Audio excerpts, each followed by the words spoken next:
এই তো, এভাবেই হয়েছিল হাসির শুরু এবং একই সাথে আমাদের প্রথম পরিচয় পর্ব।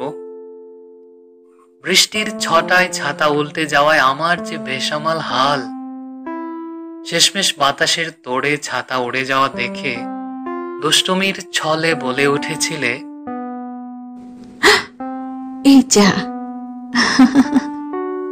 আহা বেচারা, কি নাজেহাল অবস্থা। ছাতাটাও দেখি ঠিক মতো সামলাতে পারে না। একটু কি বোকা নাকি লোকটা? তোমার কথায় কি যে লজ্জা নিয়ে কাক ভেজা হয়ে দাঁড়িয়েছিলাম বাস স্ট্যান্ডে সেদিন। এরপর কত হাসির ঘটনাই ঘটেছে দুজনার মাঝে।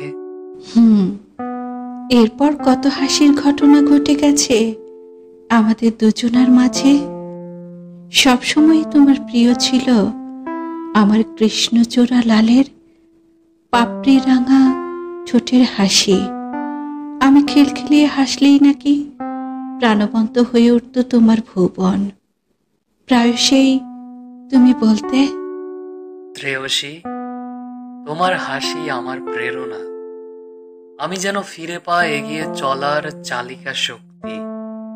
আর সেই হাসিতে তোমার ডালিম রাঙা মুখ, গালের লাজুক আভাময় লাল রঙে আমি হারিয়ে যাই তোমার মাঝে। আমার চিবুক ছুঁয়ে আদরের ছলে খুনসুটিতে মেতে আরো বলতে, এই দুষ্টু আমার উদাস পাখি, মিষ্টি হাসিতে মনের ভেতরে যে আলো তুমি জ্বালো না, তাতে হৃদয়ের উদ্দীপনা ভিন গ্রহে বসত গড়ে তোলে।